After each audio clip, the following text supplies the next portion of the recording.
good evening. Welcome to panel 3A of the Animals in the American Popular Imagination virtual conference organized by PubMed Research. This panel is titled Animals in Women's Writing and Poetry, and today we have three wonderful speakers and three wonderful talks that form a very organic panel. Can't wait to listen to our speakers. So without further ado, I'm going to give a few instructions for the speakers and the attendees. This conference is being recorded and will be later uploaded onto our YouTube channel. So I hope everyone's okay with that. That means that if you ask a question and you turn on your camera, you will be recorded as well. But if you're not okay with that, you can also use the chat that Zoom makes available just at the bottom so that you can ask your questions there. So the procedure will be the following. Each speaker has 15 minutes to talk, so please make sure that you stick to the allocated time. Perhaps because we've got one participant that's missing, if you see that it's only going to be 2 at the end, so maybe we can just go a bit over the time limit, and then we'll have a discussion at the end. First, I will introduce each speaker, introduce the speaker, then the talk, another speaker, the talk, and the Q&A session will be left for the end. For the Q&A, as I said, you can use the raise hand button that Zoom has, and I will guide you to, I will let you speak. You can turn on your camera and your microphone and ask the question, but if you're not comfortable with that, you can also use the chat. I think that's everything. So our first speaker's name is Clara Contreras Ameduri. She comes from the Universidad de Extremadura, and the title of her talk is Fleeing the Cage, Avian Imagery and Ornithological Science in 19th-Century Women's Writing. So without further ado, the floor is yours, Clara. Thank you, Mónica. I'm just going to share my screen. So please let me know if there's any trouble with the PowerPoint, or if I'm not passing the slides or something like that. Okay, so thank you very much for your introduction. What I'm going to talk about today, it's based on an article I've been working on, and it's framed within the, there we go, within the European project Universitat, which is also funding my research. And it's a project in which we look at the relationship between birds, humans, and science through environmental citizenship. So basically my research is now focused on the representation of birds in British and American women's writing in the long 19th century, and not just in terms of avian metaphors and symbolism, but also regarding other uses of ornithological literature. So just to start, I'd like to make a comment on how we think of Victorian women and birds today, because I think we tend to return to this very recurrent image of the caged bird, which was very present in Victorian culture and is still present even in films set in the 19th century. So for example, films like Sweeney Todd, Moulin Rouge, The Piano, or the BBC adaptation of The Crimson Petal and the White. So neo-Victorian cultural productions still have this image of this analogy between the bird cage and the oppression of women in 19th century culture. So we have images of captive women interacting with birds, or there's a bird cage somewhere in the room, or they're trapped in metaphorical cages, sometimes even suggested by the clothing, by the crinoline, as we see in the piano. And these cages are often connected to their captivity and to the Victorian household. However, I'm more interested in exploring other interactions between Victorian women and birds beyond this very well-known cliche of the birdcage imagery.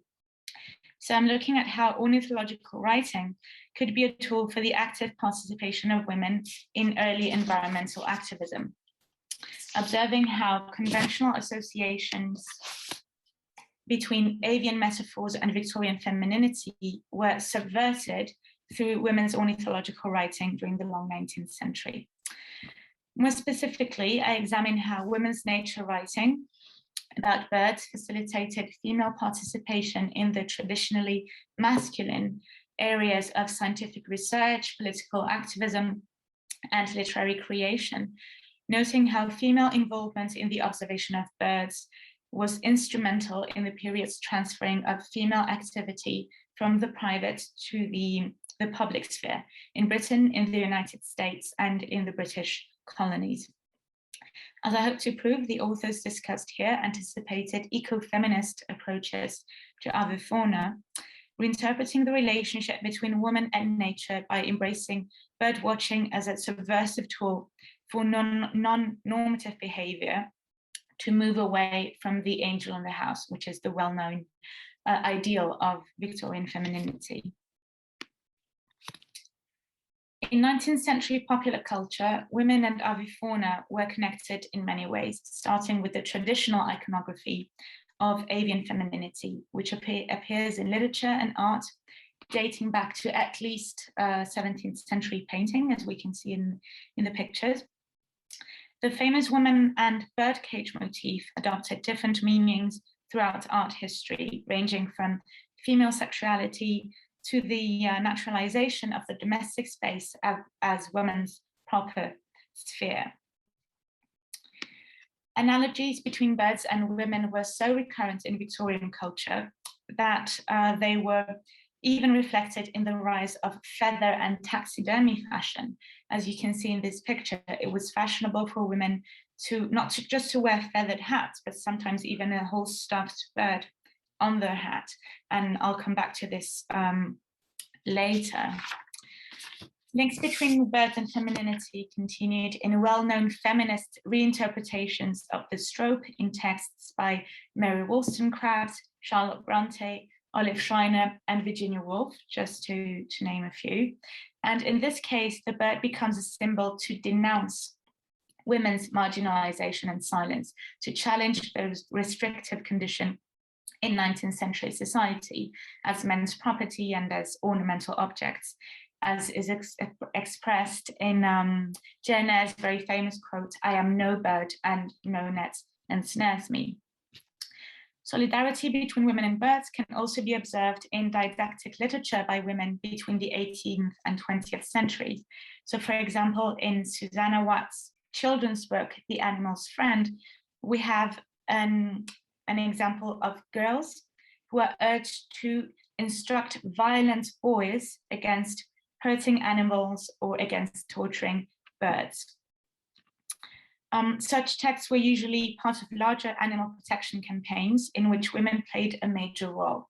And as scholars like Coral Lansbury have argued, this female concern for animal welfare implied a possible realization of solidarity between women and other than human subjectivities, because female activists would recognize their own fate in animal suffering under the same androcentric system. However, according to Diana Donald, this defense of animals was often rooted in Victorian constructions of femininity, which were based on the notion that feeling and expressing pity for innocent creature was a typically feminine trait. So it was women's duty to control the male hunting instincts by thus perpetuating the patriarchal belief that feminine compassion should balance masculine boldness, as is manifested in The Animal's Friend.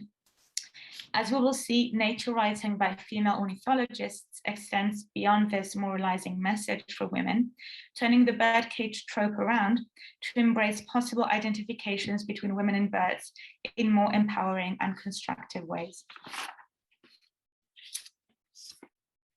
Women's nature writing reflects the relevance of female leadership in the first animal protection organizations, like the Royal Society for the Prevention of Cruelty to Animals, the Audubon Society in the United States, and the Royal Society for the Protection of Birds, which was founded by Emily Williamson, Eliza Phillips, and later Etta Lemon in the late 19th century. So it began as an all-female bird protection organization.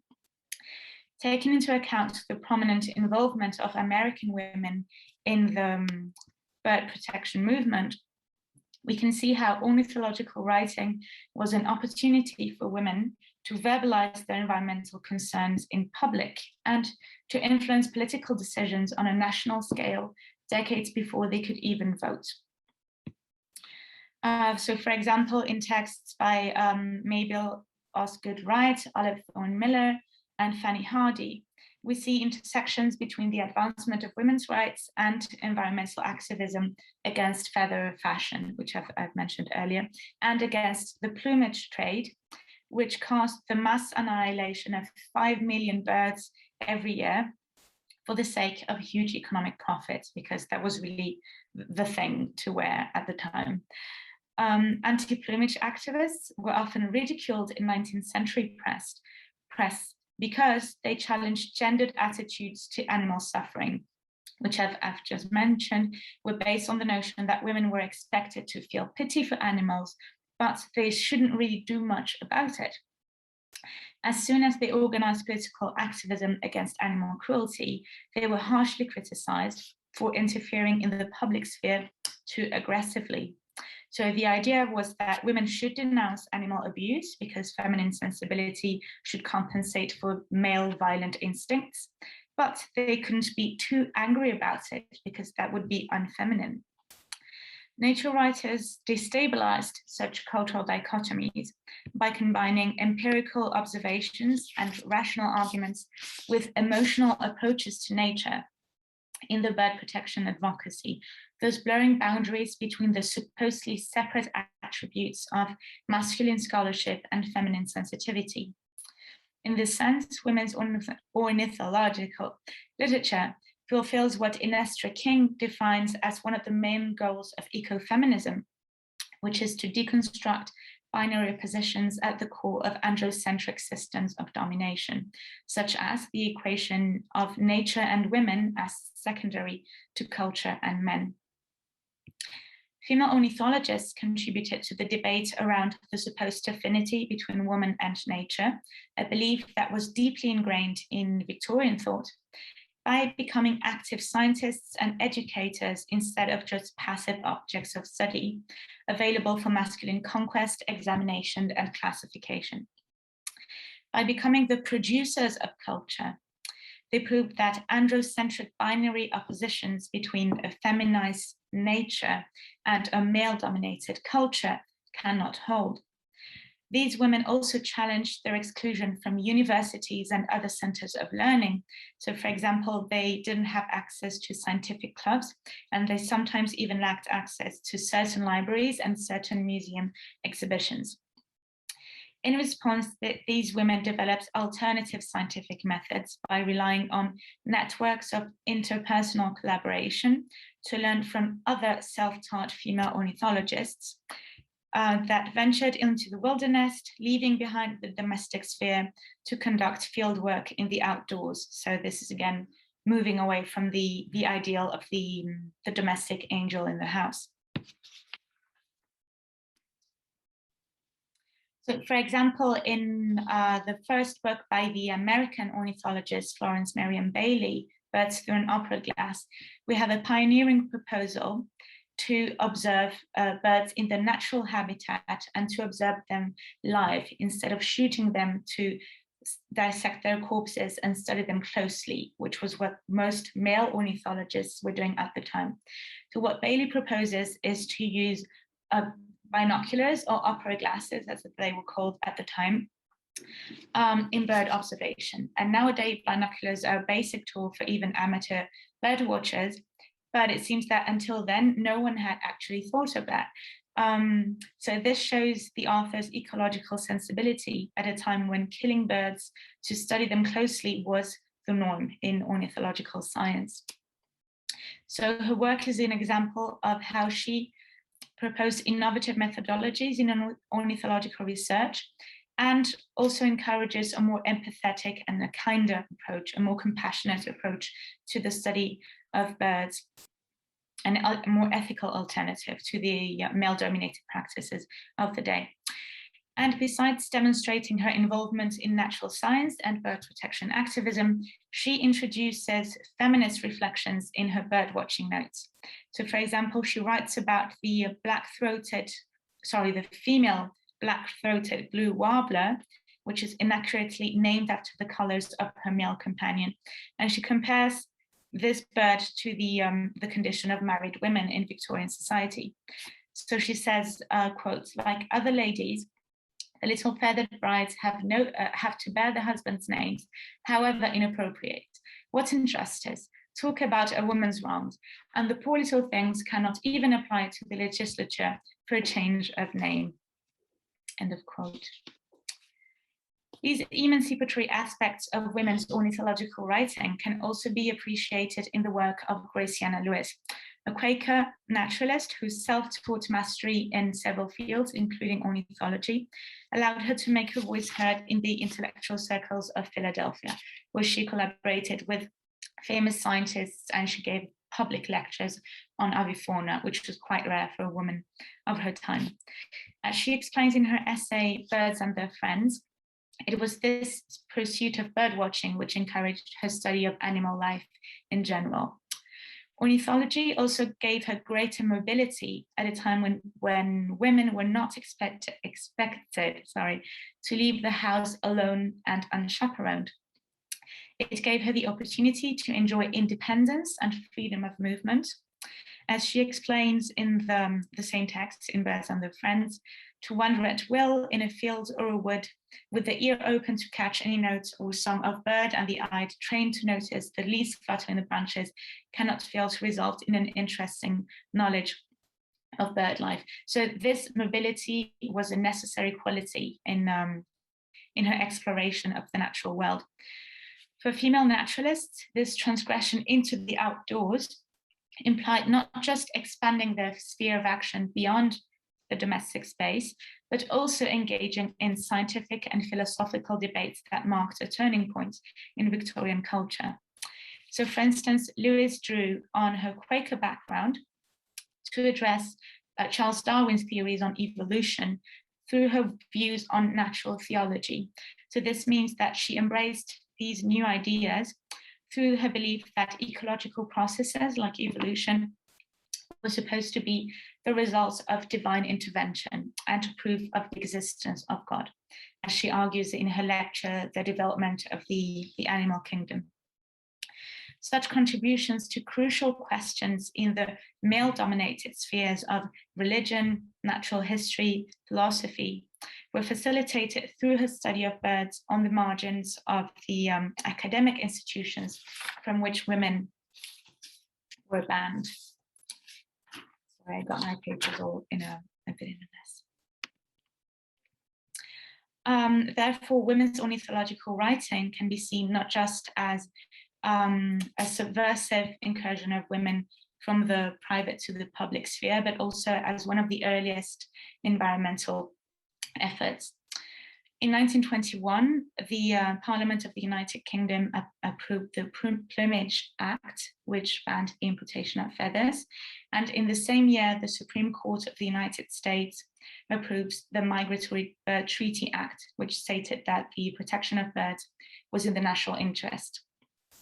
These achievements would have been impossible without the efforts of these pioneering women who struggled to be as free as the birds they so carefully observed.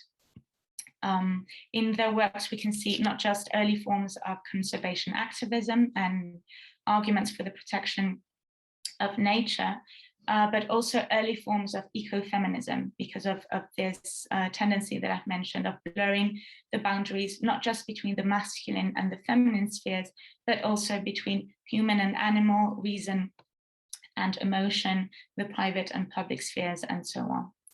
They relied on rational scientific arguments without excluding the possibility of emotional bonding with animals, which was a new approach at the time.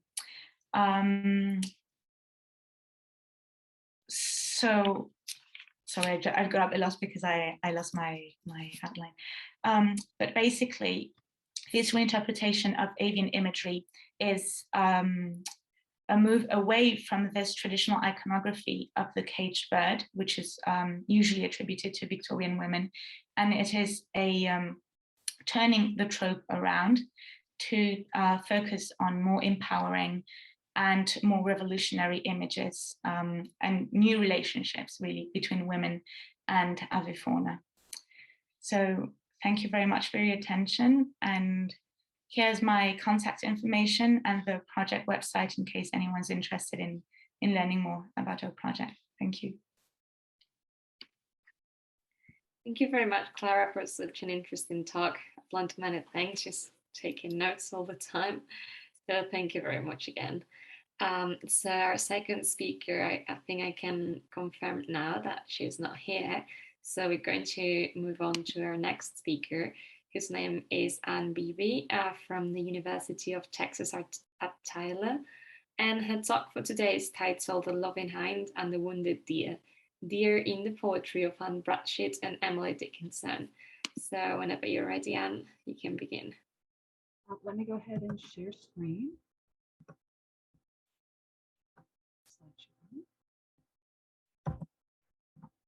Can you see? Okay. All right. So my topic obviously is about, is a very narrow topic. 2 poems, 2 authors, and we'll just go through. Bees, yes. Snakes, check. Crickets, butterflies, grasshoppers. If you've read any of the poetry of Bradstreet and Dickinson, you're well aware of the cast of characters in their poetry. The menagerie of the animals and insects in these poems from these 2 poets from Massachusetts have been accounted for in popular studies, with one exception. Deer. It's not really a kind of sexy sort of animal. Precisely the red deer is an animal, was and is an animal crucial to the survival of the early colonists in the United States, but by the 19th century was pretty much obliterated in New England. And for one reason or other, as I started doing research, nobody really has done much work with deer. So this paper will examine the place of the red deer in Massachusetts history briefly, and in literary symbolism in general, in order to then appreciate Bradstreet's use of the animal as a metaphor in a work like the 3rd letter to her husband, absent in public employment. There are 3 poems with that title, as well. And in that poem, Bradstreet's gratitude for the animal that ensured the survival of the ill-prepared colonists is evident in the conceit that she uses as loving deer, that heartless wants her deer. And then by 1860, when Emily Dickinson wrote A Wounded Deer Leaps Highest, Franklin 181, the red deer had been made almost extinct in western Massachusetts due to overhunting. So therefore, somewhat ironically, Dickinson perhaps, while living in the 19th century in a rural part of the United States, most likely never actually saw an actual deer. And her understanding is perhaps due more to visual arts, something like Thomas Cole's The Hunter's Return, to which Cole and other works she had a great deal of exposure to due to her brother's interest in art and his art collection, as well as the multiple periodicals that came into the family. So in her Dickinson's deer characters are often used as vehicles to express pain, not necessarily loving devotion. The devastating impact of white settlers on the deer population in Massachusetts from the mid-1600s to the mid-1800s is evident in the poetic metaphors that she employs. Now you'll notice I've got these art images up on the screen. One, simply because in a Zoom presentation, I find it awkward to stare at the speaker's face nonstop. So this is just a way, don't even look at me. Look at the pretty pictures. But they're also, there are 2 points. There are pictures with deer throughout history. And so I thought, just in general, it just might be evocative for some people to be reminded of an image or something. So that's what you see on your screen. A few exceptions, such as this one, that I'll talk about more in general. So that's what's going on with the art on the screen. So again, don't look at the lady on the screen, look at the pictures. All right, so this is a famous, not because it's great art, but famous because of its place in the construction of colonial myth in the United States. The first Thanksgiving, this is circa 1912. But I mean, look at all the historical anachronisms right here. That's not how anybody dressed on the settler side or on the Native American side. That's not the food that was served in terms of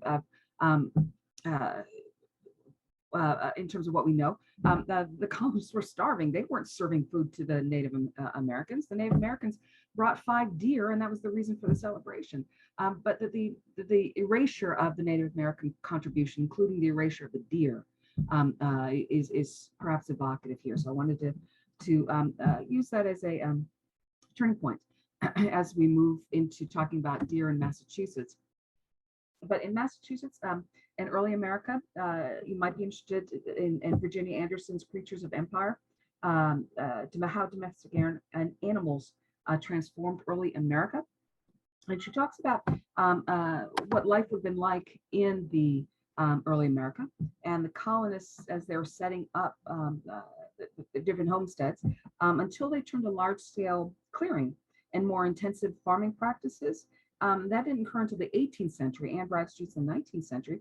Deer and livestock shared the woods and grazed throughout the homesteads alongside the domesticated animals that the colonists had spread, that had brought with them, and that were trying to expand. And so there was so much available to them in terms of food sources, fruit and nuts, mushrooms, leaves, and twigs that the deer ate, as well as the domesticated animal. There was no competition. So the deer were just integrated for the most part with the domesticated animals that were allowed to be set free and were rounded up when needed by the colonists for the most part. So it was if you're thinking of today in the United States, doing everything possible to keep deer out of gardens and deer out of your yard or your home or your patio. It was just simply natural to have deer roaming and deer amongst your own pigs and cattle and horses. But deer, of course, were hunted as part of the natural food ways for Native Americans, and then also colonists. But there was a very different approach to hunting between the Native Americans and the colonists. The Native Americans had a much more integrated sense of themselves within nature and the place and purpose of hunting, and they had a more respectful relationship and an awareness of the sacrifice, obviously, of the animals. Whereas for the colonists, hunting was more of a seen within the connection of domination and subordination, and a reinforcement of the hierarchy of the human in sorry, asthma, the natural setting. And so there was a real slippage among obviously many other things, but interpreting the worldview between the Native Americans and the colonists, but for the purposes of this paper, as related to deer. As the transition is moving into literary symbolism, deer, remember, most of these colonists came from the United Kingdom, and at that time period, deer was very much associated with nobility, and there were all sorts of poaching rules, and so only those in the highest circles would have hunted deer and would have been allowed to consume deer. And so in the 1640s, in the lead up to the Civil War in England, there were different times where the deer were killed as in some ways a stand-in for the aristocracy. So in September 1641, at the threshold of outright civil war against Charles, popular attacks began against the royal deer in Windsor Forest. And by 1643, soldiers brought in to protect Windsor Forest and Windsor Castle had joined in the plunder, cutting timber, attacking and sometimes killing the park keepers, and slaughtering whole herds of deer. And so while the colonists who came from the United Kingdom had one set of expectations and awareness of deer as a stand-in sometimes for those in power, they had to quickly integrate and have a different understanding of deer for their very own survival, certainly in the first 20 years. But as you study the foodways and historical archaeology, who have gone through and dug up outhouses, dug up waste pits. After the first 20 or 30 years or so, once the colonists had been more formally established, you find less venison in the waste remnants of the colonists, as they start to see that more associated with Native Americans and therefore of lesser cultural value than with their reading of deer as in Great Britain. Now, deer, of course, as a symbol, long standing, and I'm saying deer, we might say stag, buck, doe, fawn, hart, hind, or roe. Those are all terms for male or female, different kinds of deer, different ages, that appear in literature from multiple cultures. Obviously, unless you're driving late at night and one steps out in the road, it's not really an apex predator. It's not going to do you damage. And they're often hunted, right? They tend to be within literature symbols, regarded as symbols of innocence and gentleness. Their sheer numbers, essentially, right, until they're overhunted, lead them to be viewed as images of plenty in a lot of different cultures. In some cultures, the sight of the deer might be viewed as proof of connection to nature or God. And at this moment, and I have had this in there for a couple months, but you might remember Helen Mirren in The Queen from 2006, and the image of the stag on the hillside as a moment of connection to God. But deer also are important in Buddhism as a symbol, since Buddha was thought to have lived as a golden deer in one life, and in Native American cultures, where, among other meanings, they're viewed as markers of adaptivity. In Christian, obviously, iconography, the deer is associated with Christ, typically as a white stag, and it's hunted and sacrificed. And then, of course, and I'm going through, entire books have been written about deer as symbol, but Artemis in Greek mythology transformed the hunter Actaeon into a deer that she gave to the dogs after he killed her stag.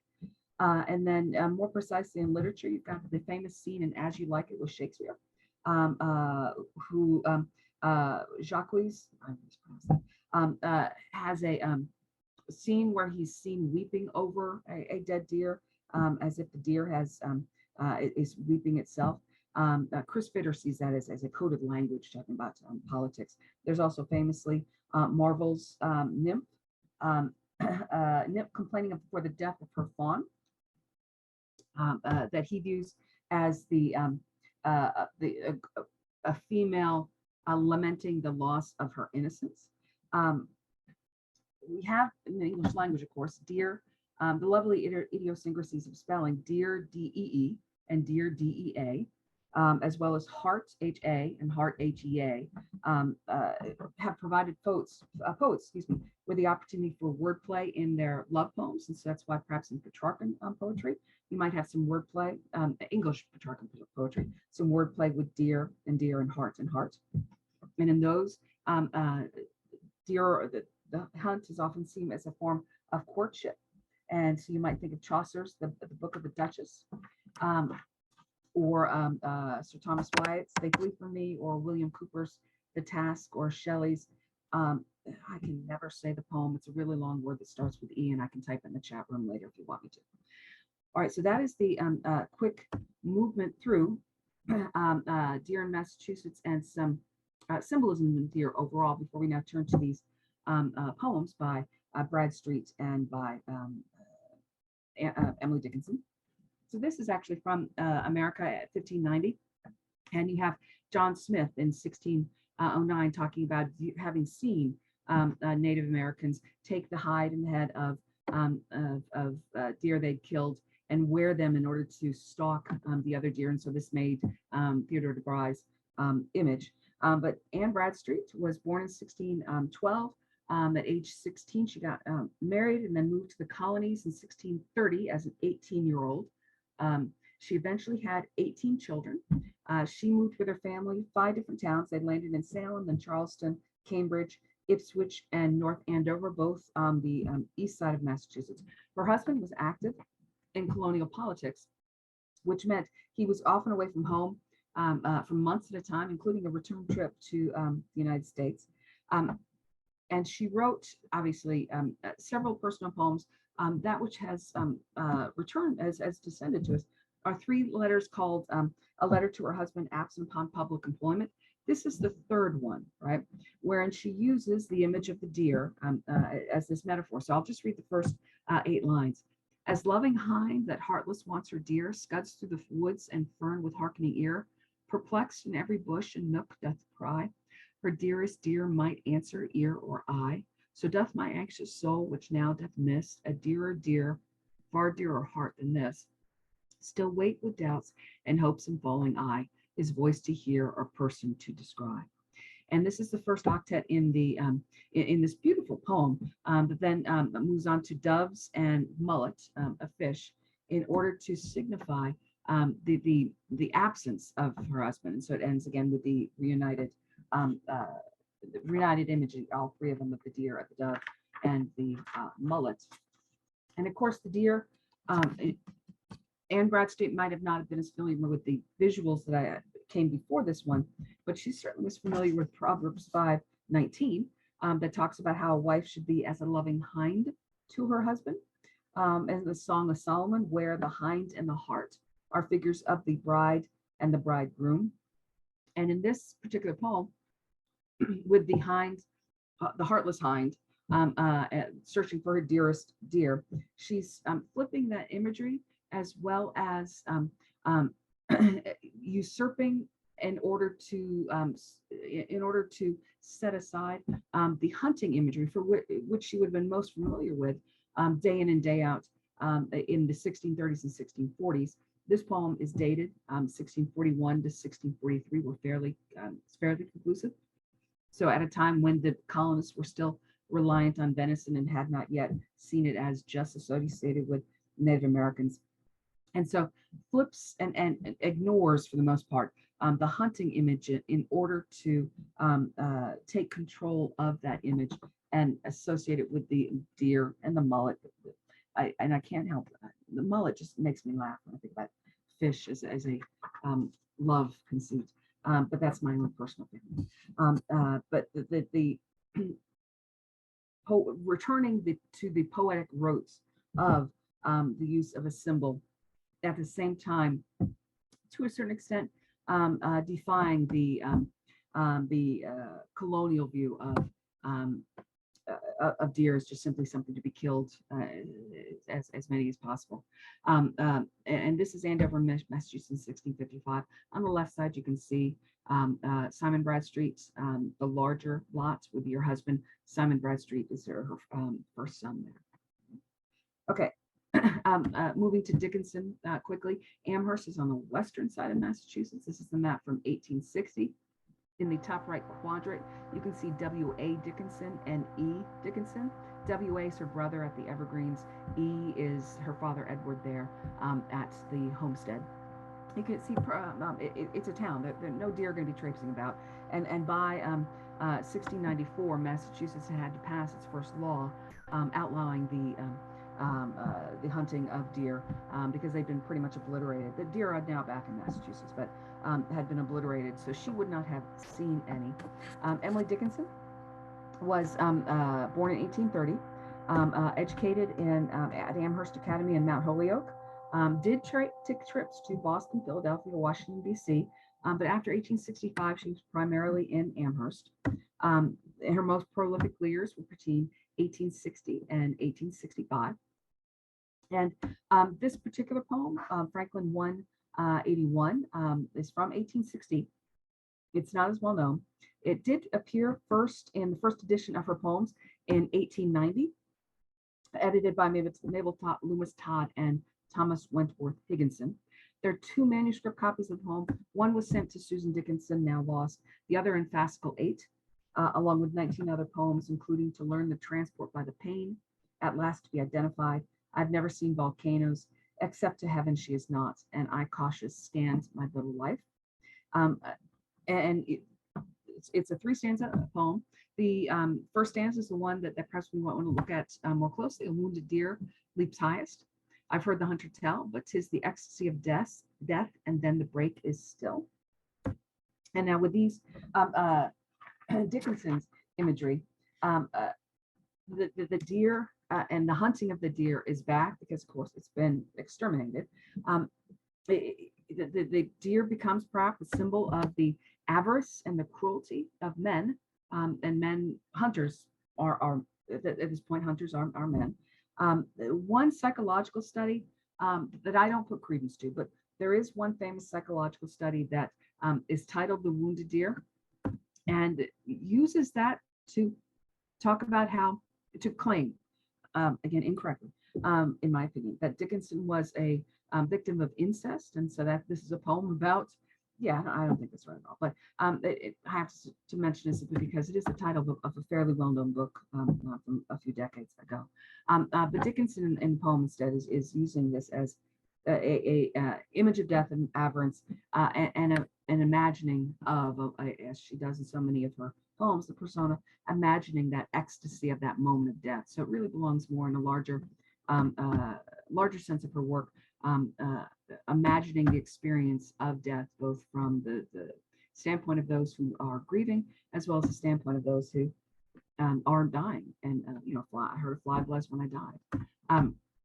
And then last image, of course, I had to end with this one: a wounded deer from Paula. Fairly certain this is a reference to Dickinson's poem. And that's, I'm sorry, I've been not keeping track of my time. I apologize if I've gone over. Thank you very much. I'm worried about the time because finally I can see that the other speaker is missing. So thank you very much for your talk. Thank you very much, Clara, as well. We're going to move on to the Q&A session now. So if anyone in the audience has a question, you can use the raise hand button just at the bottom of your screen if you're when you're using Zoom. And you can either write it on the chat or just turn on your camera. Anne has a question. Clara, hi. I enjoyed your talk very much. I wondered if you could talk a little bit more about the economics of the plumage trade. You mentioned 5 million birds killed annually.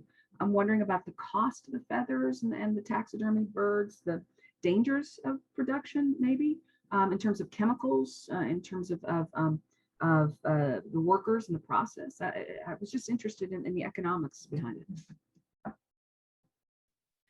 Hi, thank you so much for your question, which I think is really relevant because that issue was really crucial to the women's ornithological writing, as I've mentioned.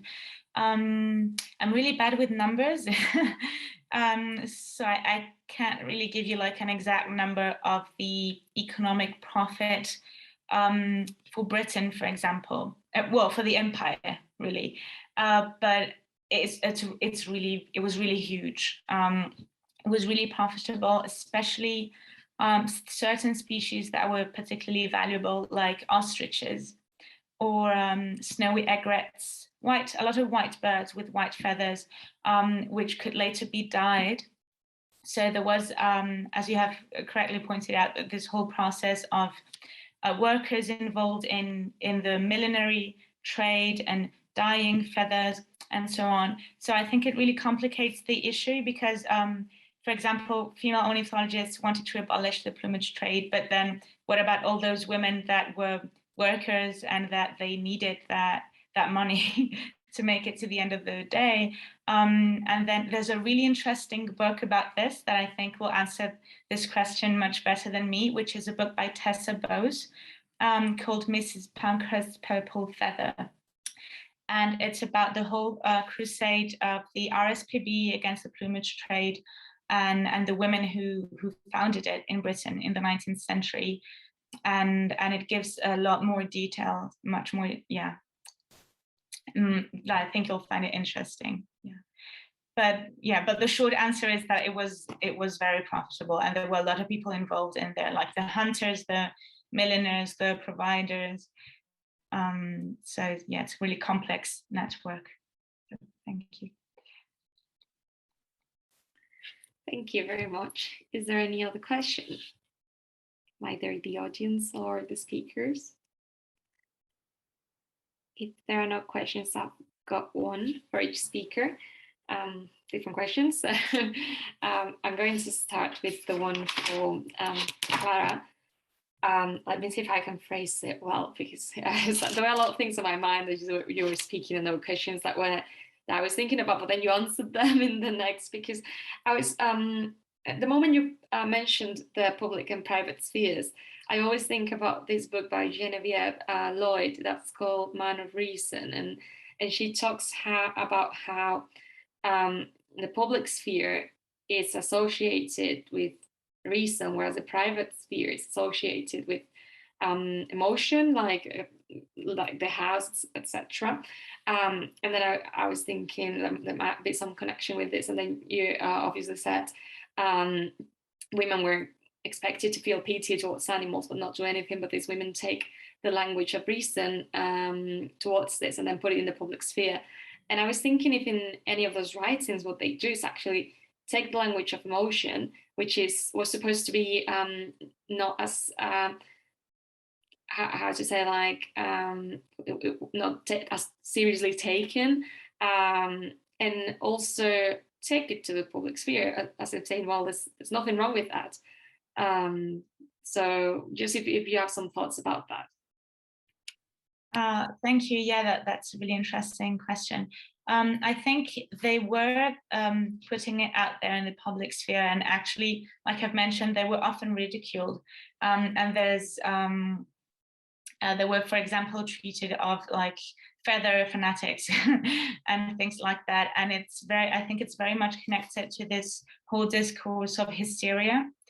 And women get emotional or angry about something. Obviously, they're hysterical, and there's something wrong with them, because that was the, I'm kidding, but in the 19th century, broadly speaking, that was the discourse around female anger, and I think that was a way of stripping it of a political significance. Because if they said, oh, these women, they're crazy, they're exaggerating, they're hysterical, then whatever they're saying loses significance. But I think particularly the nature writers, like the examples I've mentioned, were really clever in the sense that, of course, there's nothing wrong with being emotional, but they knew how to play their cards well. And they knew that if they were just emotional and say ethical arguments like killing birds is wrong and killing birds for money is wrong, it wouldn't work in this utilitarian 19th century society. So they also used this scientific arguments. For example, there was an ornithologist called Mary Elizabeth Barber, who was South African, which is why I didn't mention how I was just focusing on American writers. And what she did was she denounced the plumage trade, but she also pointed out the dangers of bird extinction for humans, because we're all connected in the ecosystem. So she talks about how if birds become extinct, then who will eat the insects that prey on the crops and the harvest, for example. And so there's like, this chain of being that the slightest difference can alter the whole ecosystem. So this is empirical scientific data. And they were saying things like, it's not just because killing innocent birds is wrong, morally wrong, it's because eventually it's gonna affect us, even if it's a selfish argument. So I think they knew how to play the role, like this feminine emotion, but also the masculine reason and empirical data. Yeah. Thank you very much. That's incredibly interesting. There are a couple more questions, but I think our last speaker is here, Paula Antuñano. So if you're here and you're ready for your presentation, we have time for that. So I don't know if everything's okay. Oh, yeah. Hi, so sorry. Basically, I was preparing for the presentation at 7 p.m. instead of 6 p.m. Entirely no problem. We still have time. I can have your presentation. Maybe you have time for a bit more questions, but when the session's over, you can also move to the lunch if there's some questions that have not been answered. So well, anyways, to not delay things even more, I'm going to present our last speaker. I'm very glad she's here. Her name is Paula Antuñano Llana. She comes from Universitat de València. And her talk is titled Dog Talk, Exploring Dogs and Trauma in the Poetry of Mary Oliver. The floor is yours, Paula. Thank you. Do I just share my screen now? Yes, do you have a presentation? Yeah. Yeah, you can share your screen. Okay. Just a second.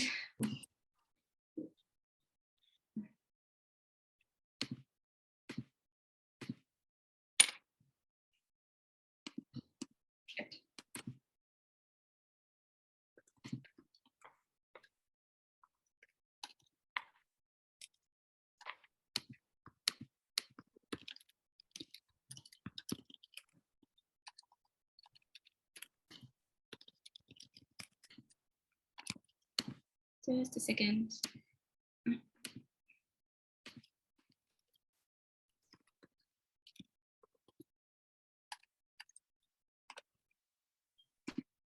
Okay, let's see. Should be good in a second.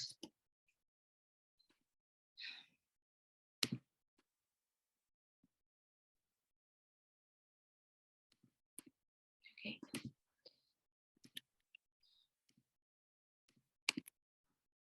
Okay. Yeah, perfect. You good now? Yeah. Yeah. Wonderful. So let me just go here. Can you see it in full map? Okay, yes. So my presentation is entitled Dog Talk, Exploring Dogs and Trauma in the Poetry of Mary Oliver, as I said. This was my bachelor's thesis. And so this is something that I hold very dear to my heart. Okay, now I will be speeding through this, but I will be providing a biography of Mary Oliver, who she is, and why she is significant in American culture. And then I will be attempting to locate trauma in her poetry, which is something that is very, that there is a lack of in scholarship regarding Mary Oliver. And then I will move on to perspectives within human-animal interaction. There are key to this, well, to my argument. And then I will proceed to analyze the poems that I have selected for this presentation. And I will end with a conclusion, as I said. So who is Mary Oliver? She was an American poet, born in 1935 in Ohio in the United States. Her first poetry collection was published at age 28 in 1963. And she was quite critically acclaimed. She was awarded the Pulitzer Prize for Poetry in 1984 for American Primitive, which was her most popular collection, you could say. And then she was awarded the National Book Award in 1992 for new and selected poems. She was quite a prolific writer. She published dozens of poetry collections and essay collections, and even a poetry handbook. And she lived in Provincetown, Massachusetts for over 40 years with her partner, Molly Mellon Cook. And then she moved to Florida upon her partner's death in 2005, where she eventually died of lymphoma in 2019. Now, Dog Songs. This is the collection that I have chosen for this presentation. And just to give a few stats, it was published in 2013, and it contains 35 poems regarding her dogs. Mary Oliver lived with dogs all throughout her life. And she talks about these poems as dog songs. And in this collection, there is also an essay entitled Ropes, in which she talks about how dogs should not be leashed. They should be able to roam free and explore nature as they want, without the constraints that as humans try to impose on them. Now, for this project, I chose the Percy poems, and that is, there is a very specific reason why. Percy was one of the dogs that she had. Percy was named after Percy Shelley, the Romantic poet, and he was actually chosen to be adopted by Oliver's partner, Molly, in 2002. And so this was the dog that Oliver had when Molly died, when they eventually had to move to Florida, and she continued to live with him up until his death in 2009. And so that is kind of the chronology that we're working with here. He was adopted in 2002, Molly died in 2005, and then he died in 2009. And why is this significant? Well, Mary Oliver is a nature poet. That is something that has been very focal in her poetry, and that is what she's mostly known for. But there is an aspect to her poems, sometimes they become very dark, and I'm talking about sexual abuse, I'm talking about emotional neglect during her childhood, and this aspect is not as often analyzed as her nature poems. And so the scholarship kind of focuses on how the role with nature, the way it plays in her poetry, and how it is connected to her being a woman. And so there's more of a discussion on ecofeminism and all of these aspects, and not a lot of discussion about how trauma and how important it is to her poetry and to the reason why she has this need to go into nature and write about nature. And so she didn't give a lot of interviews, but there are 2 interviews that she gave in her later years, which are very important. And that is the Krista Tippett interview for the On Being podcast and the Maria Shriver interview for Oprah.com. And in the Krista Tippett interview, she actually talks about her darker poems. And she says, I didn't know I was talking about my father, regarding poems in which she describes sexual abuse on a child. And she says, I didn't know I was talking about my father, children forget. And then she clarifies, they don't forget, but they just forget the details. They don't know why they have nightmares all of the time. And it's very difficult to process when you're not aware that this is an experience that they shouldn't have had. And then in the Maria Shriver interview, she says, when you're sexually abused as a child, there's a lot of damage. And then she says that was the first time she actually said that out loud into the public. So that was a pivotal interview in her life. And then she says, I am now able to understand, one, that it actually happened. And that is because a child usually fights that knowledge. They don't want to acknowledge that that was something that happened to them, and that was a very severe experience to have had at such a young age. And then that it also affected certain things in her life. So what she's talking about here is that she actually experiences symptoms of post-traumatic stress, perhaps complex post-traumatic stress disorder, but I will not go in there as I am not a psychologist and I do not have the ability to diagnose anyone. But what is certain is that she does experience those symptoms of being traumatized. And having said that, why is it significant that we study the Percy poems?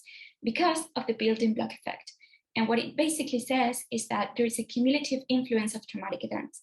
So the more traumatic events that you go through, the more likely you are to experience post-traumatic stress symptoms.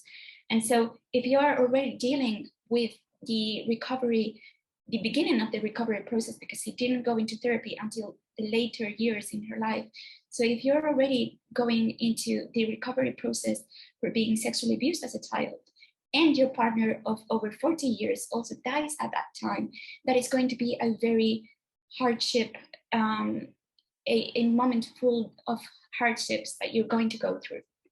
And so that is likely to exponentially increase the number of post-traumatic symptoms that you experience. And that is something that we can very clearly observe in the Percy poems. Now, how am I going to analyze these Percy poems?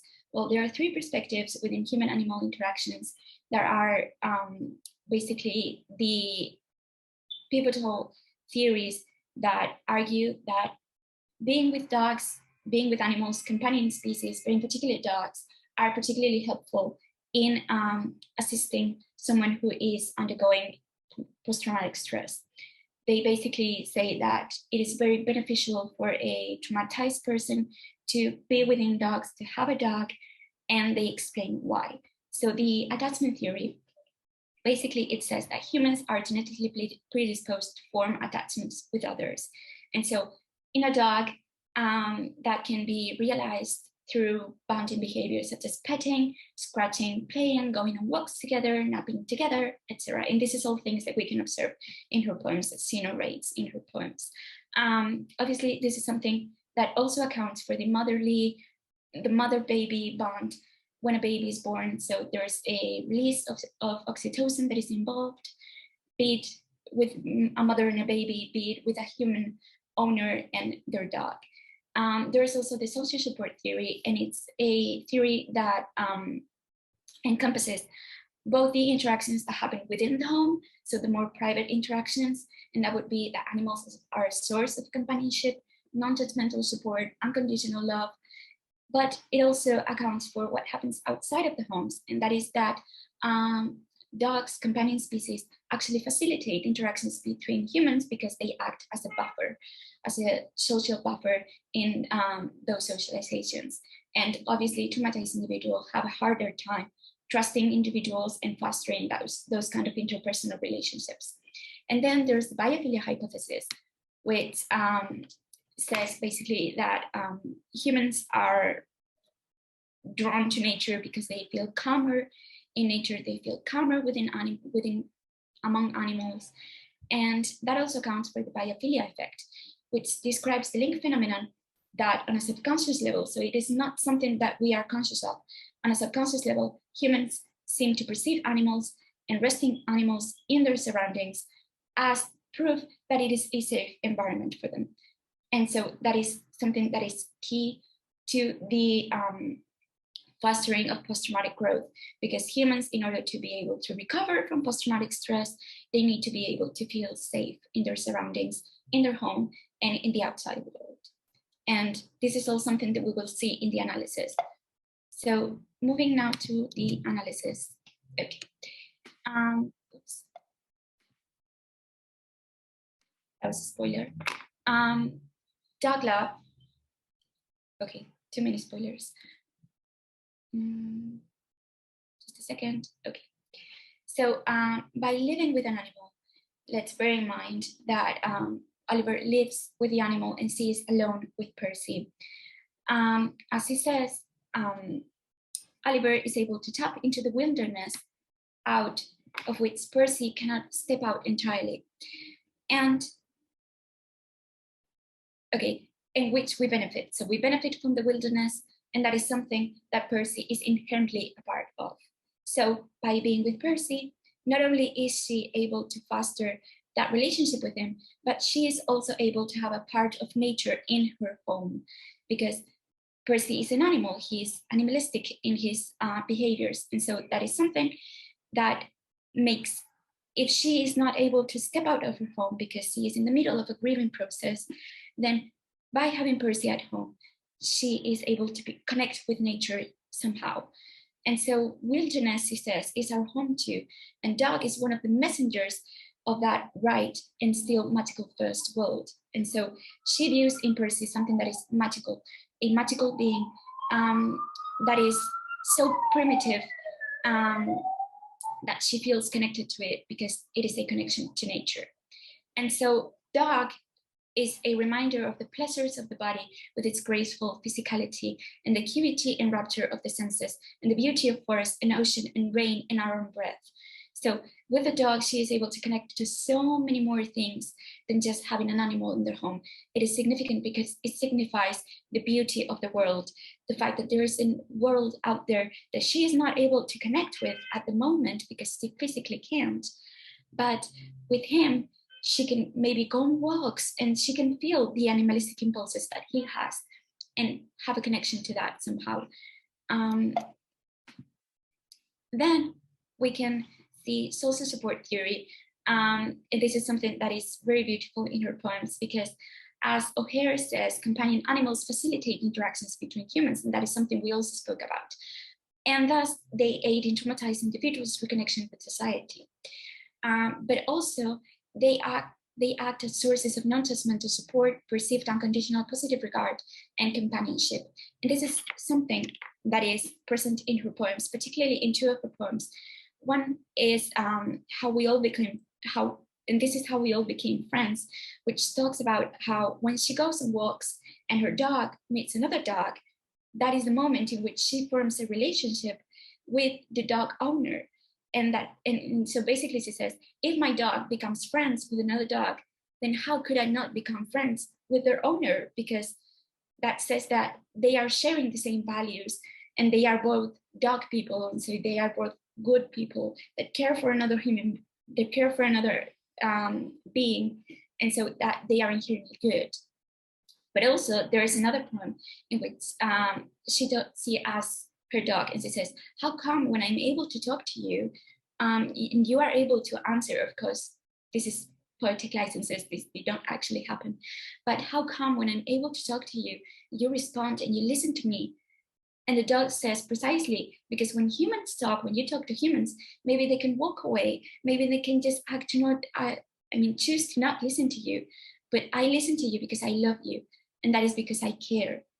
And that is how she is able to feel loved, because she has these conversations, these unspoken conversations with the dogs, and she is able to feel supported and loved. And moving to the attachment theory, this is at play in so many of the Percy poems. There's also a motherly behavior within them that I will not go into, because I will not open the can of worms, that is motherly instincts towards animals. That is a whole other shebang. But basically, Marjorie Garber, what she says is that dog love is local love. It is passionate, it is often unmediated, always reciprocated, fulfilling, and manageable. Love for humans is harder. A child grows up and goes away. But dog love is not an evasion or a substitution. It calls upon the same range and depth of feelings that we have for humans. And so this is present because when Molly died, they were a family unit. So it was her, Percy, and Oliver. They were a family. When Molly died, they became a family of two. And so there's this motherly instinct, as I said, we'll not go into it much, but there's this motherly instinct to care for him and to form a bond with him. And this is realized through countless references to cuddling, petting him, scratching. They nap together. He comes up to her neck, naps there, and she is able to feel his beating heart, and he is able to feel her beating heart. And that is signature. They are both alive, and that they are both in a moment in which they are both loved. They also share food, and that is at the thickest of the grieving process, just after Molly died. They begin doing everything together, because Oliver cannot possibly do it alone. She is not able to leave her house. She is not able to feed herself. But when she feeds herself, she also has to feed Percy. And so that is a moment that she can kind of use in order to care for herself as she cares for Percy. And as a conclusion, I went very fast. We do not have the time, but trauma is present in Oliver's life and in her poetry, which, as I said, that's something that scholarship has often overlooked. Symptoms of post-traumatic stress and grief are soothed and eventually overcome by the presence of Percy and all of her other dogs. We see a real development throughout the collection, not just the Percy poems, but throughout the whole of the collection. At the beginning, she is not able to leave her house. At the end, she meets Percy again in a dream, and she is able to do everything that she couldn't before, because the dogs are the ones that helped her. And feeling calm and safe in the presence of her dogs, as per the biophilic effect, Oliver is able to foster new relationships with people because they are dog people. They are the ones that she meets walking her dogs, by relying on the social support that her dogs offer. And she is also able to find in Percy a companion to love and care for. And so her animal companions are fundamental and invaluable for the maintaining of Oliver's emotional well-being and her ability to once again be functional in life after losing her partner. And these are my works that I have cited throughout the presentation. And thank you very much. I'm so sorry for being late. It was a mishap, And if you have any questions, I will be more than happy to answer them. And you can also write me an email if you want access to the paper or anything. I will be more than happy to provide it. Thank you. Thank you very much, Paula. I thought it was a lovely presentation. I wrote in the chat, but I don't know if everyone saw it, that because today, this is the last panel for today, we can save a bit over the allocated time. If everyone's okay, we can ask some questions for the last speaker and also some other questions for the previous two speakers. I remember there was one on the chat, and I think Everett had his hand raised. Now Anne's got a question as well, and there was a question on the chat by SK. Can you I don't know what your name is, but do you want me to read the question, or do you want to turn on your microphone and camera?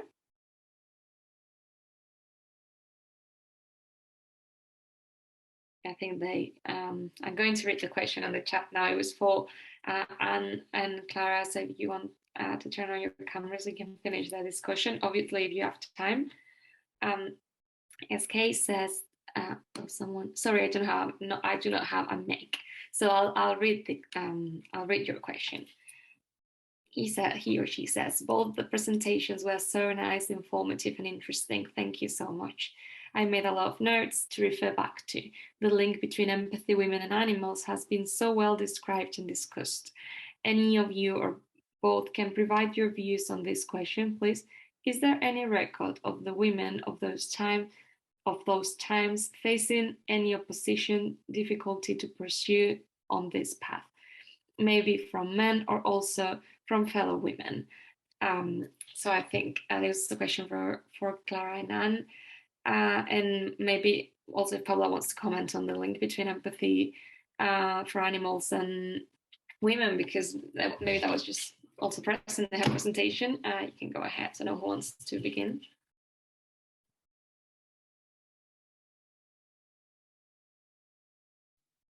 Well, I don't know if Anne wants to go first, or yeah, okay. No, because I saw you were raising your hand, and yeah, I think she has a question as well.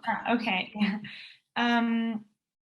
I think yeah, that's a really pertinent comment, question, and especially related to, well, for me, it's especially related to the Victorian context, because I focus on the Victorian context, but I'm sure it's applicable to other contexts as well.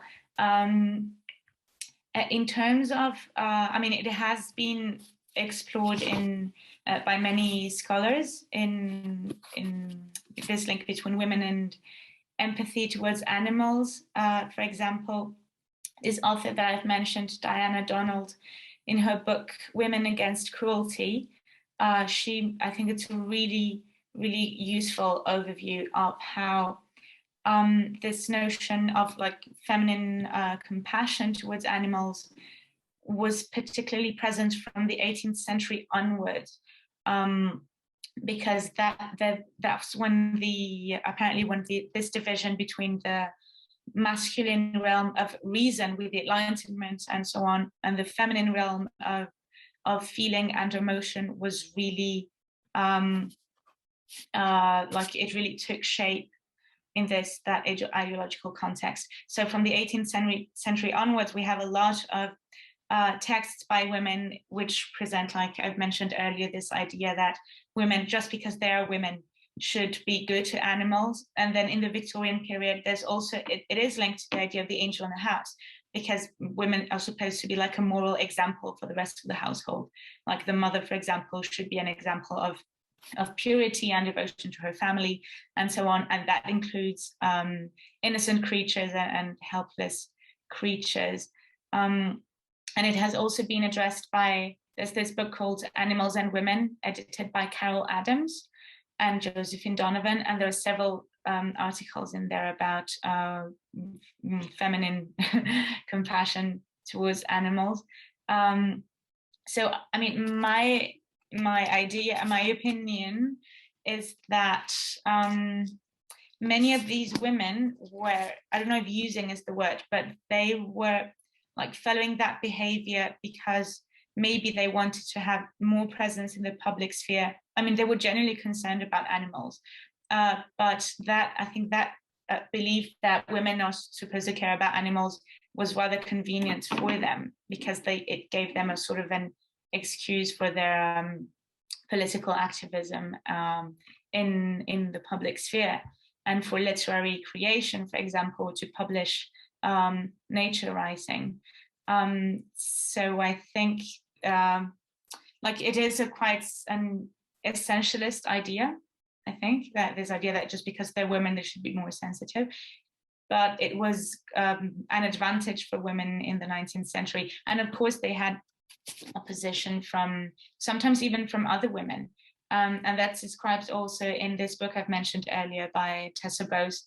And she talks about how sometimes the suffragists and the bird protection campaigners clashed, because the suffragists often wore feathered hats, and Emmeline Pankhurst always encouraged her followers to be very elegant, because they didn't want to give this image of like crazy women or whatever. So they had to be very well dressed and well behaved and well sort of well behaved to have a good image in public and in the press. And the bird protection activists were very much against this. They also blamed like women's vanity for the plumage trade. So paradoxically, it was supposed to be caused by women, but women were also the solution to the plumage trade. Although, of course, they were like blaming female vanity, but not blaming all the male hunters and milliners and providers who were really behind the plumage trade. And that was addressed by Virginia Woolf in an essay called The Plumage Bill, if you're interested in that. So I'm just rambling. I don't know that if that replies your question. Yeah. Yeah, I think that was a very good answer. Is there any other comment regarding this question, or shall we? Yeah. Well, I'll just add that Bradstreet was primarily a farmer's wife, and she viewed animals in that role, and animals were literary symbols. There was a difference. And Dickinson loved her dog, Carlo, and viewed animals as characters, as friends, as companions in her works. But she was not an activist in any way, or particularly concerned with animal issues in the 19th century, in my opinion. Thank you for your answer. Everett has a question.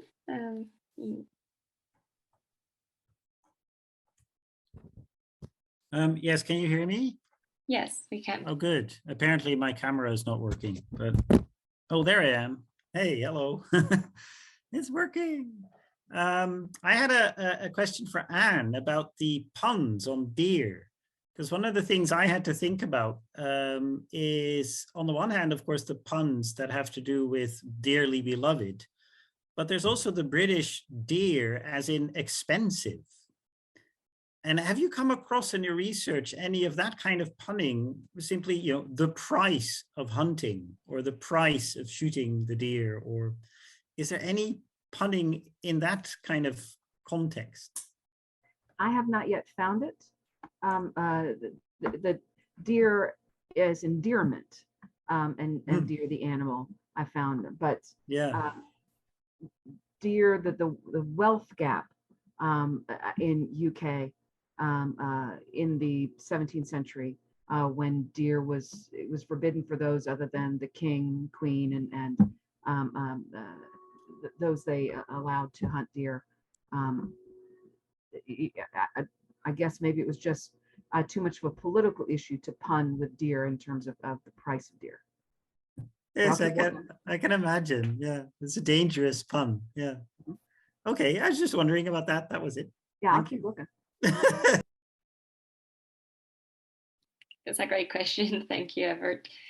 Did you have a question for Paula, Anne? Or yes, I just wondered, Paula, if you had a favorite Percy poem that you might share, if it's not too long. Yeah, that's a perfect question. Actually, my favorite Percy poem is the one when he comes back. and it is entitled, I am looking for the title, I don't want to get it wrong, but it's The First Time Percy Came Back. And that is when we can see how much she has grown. And for someone who loves dogs, I have a dog, and for anyone who has suffered pet loss, it is just so special and so beautiful, because it ends with, he says, and I am just reading now, but he says, and now you'll be telling my stories, and now you'll be telling stories of my coming back, and they won't be false and they won't be true, but they'll be real.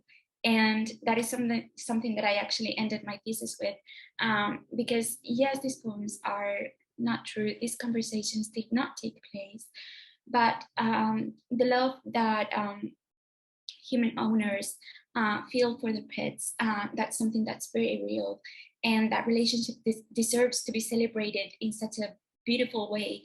And there's a lot of misrepresentation of animals in literature.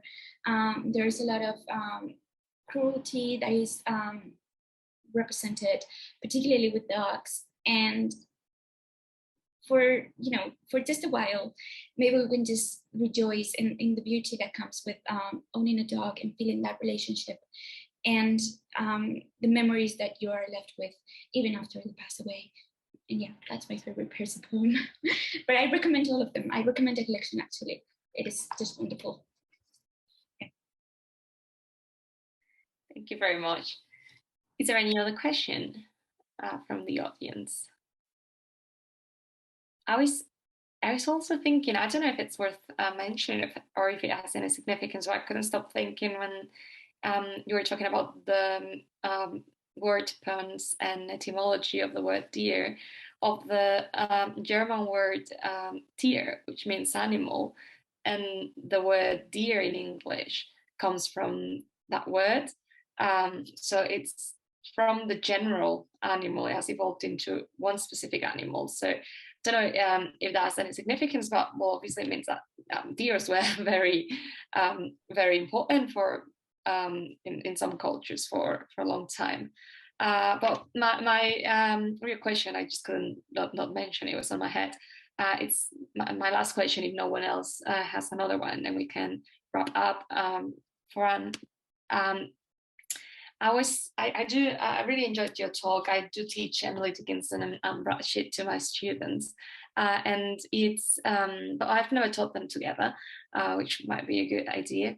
But when I teach on Bradstreet, it's just at the moment of the course when we've been talking about the writing about the wilderness and the frontier. And then we moved to Anne Bradstreet, which is mostly domestic poetry, but I also like to read it from the perspective of the frontier, because if I'm not wrong, the town of Andover, it was like a frontier town, and it was obviously, it was just moving to the Americas was dangerous, and in some of her poems, she does talk about her life as if it was an adventure, and it was as if it was hard sometimes, as if she was a frontier pioneer at some moments through her domestic talk. So I was wondering if you've thought of, if you've written or reflected about that when in relation to deers, because you said that she takes that masculine like attitude of the hunter for herself to talk about the deers or something like that. I've written that down, so I don't know if you have any reflection of Bradstreet talking about animal as a frontier woman, as a pioneer. Yes, I definitely think perhaps we don't recognize that Anne Bradstreet and her generation. You saw that the map of Andover, just a couple dozen families, that's it. And that was her fifth town, moving to Andover. And moving at that time period, in the 1650s, there were a couple thousand, that's it, just a couple thousand settlers there, surrounded by thousands and thousands of Native Americans. And I think sometimes as we think about Anne Bradstreet, we think about her in a town. We think old New England, we think Boston, right? We think about her in a town in fancy dresses, and but trying to view her, I'm trying to view her more as a colonist, a settler in a frontier town whose husband's often away. She has to run the farm as she's raising 8 children, and all the food and security issues that involve, and she's simultaneously trying to write poetry, and poetry that is both of the more lyrical, personal, as well as the political and more historical. So as I'm teaching Bradstreet more recently, as I'm working on a project on Bradstreet, I'm gathering more information just from a historical bent about what it would have been like in the 1640s, 50s, and so forth, to be a frontier person in the in early America. Yeah, that's very interesting. That's what I thought when I chose to, well, obviously as well for the students to make that connection, but I think she does very courageous writing, as you said, like providing, raising kids, and then trying to write some poetry. So yeah, thank you very much for your answer. There is another question for Paula on the chat that I'm going to read. It's from Laura Alvarez. And she says, just a quick comment for Paula. I gather that you focus your research on poetry and on Mary Oliver, but thinking about the topic of dog-human relationships, especially women, have you read The Friend by Sigrid Nunez or Death in Her Hands by Otessa Mosbeck? I think both have interesting representations of that. If you know them, I would love to hear your thoughts on them. And if you don't know them, she recommends them. So, I do not know them. I do know of Otessa Mosbeck, but I just wrote them down as soon as I read the question, and I will be reading them for sure. Thank you. Well, thank you very much, everyone, for your comments, questions, and answers.